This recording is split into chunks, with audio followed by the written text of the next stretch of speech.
Andrew here, and I think it's time to return to a topic that is far more important than razzing our foolish politicians, our children. I saw today that Leanna Wen, if you're not familiar with her, she's kind of, sort of the Dr. Tam of the United States.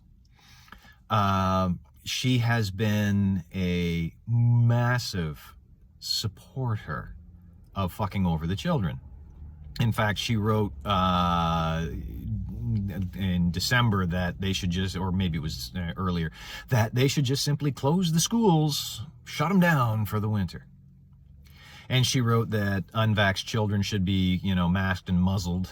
And this was even before, I believe, there was even the vaccine. For children. The vaccine that the Nordic countries are banning for children? Leanna Wen wants to muzzle children who haven't had it. Well, she's come out, and now, according to a recently published study, children are having developmental and cognitive problems due to school closures.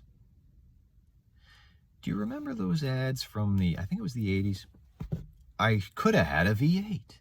Well, gee, Leanne, if only thousands, tens of thousands, hundreds of thousands, millions of people have been screaming this at you for 2 years. I think we're into another, the science has changed. No, the science didn't change, the polling changed. And she sees electoral slaughter for her chosen side of the political spectrum. Because I honestly don't think that any woman who was the CEO or director or whatever the heck her title was with the premier baby killing organization in the United States, Planned Parenthood, has any moral standing to talk about what's good for the kids. Especially when she has spent the last 2 years doing everything within her power and influence to destroy the kids, while proudly calling herself a mom in her Twitter bio.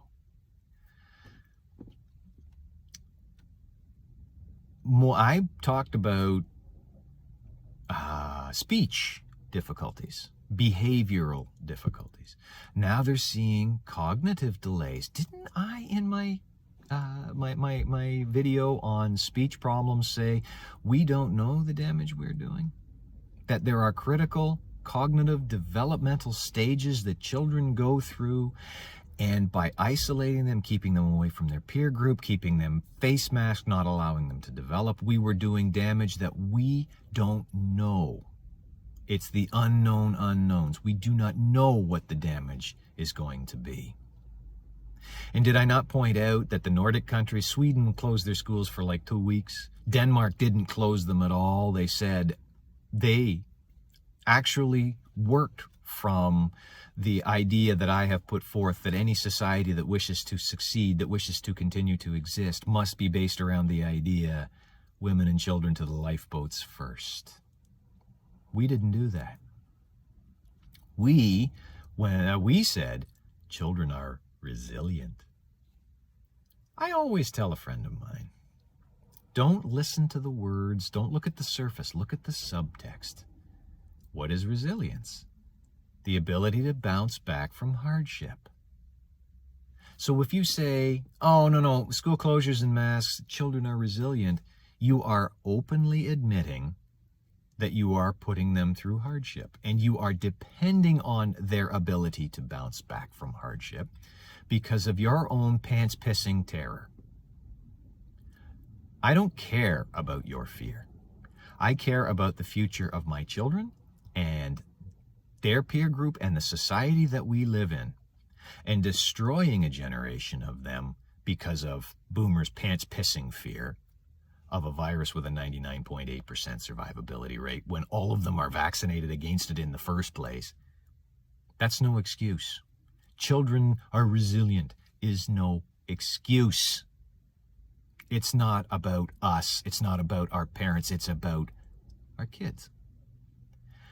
And suddenly, the former chief baby killer in the United States, the former locked the schools for the entire winter. They shut down border travel and don't let little kids go see their Grammy and Grampy. They isolate and separate kids who haven't been inoculated from their peer group. Champion of all that stuff is suddenly all about the children.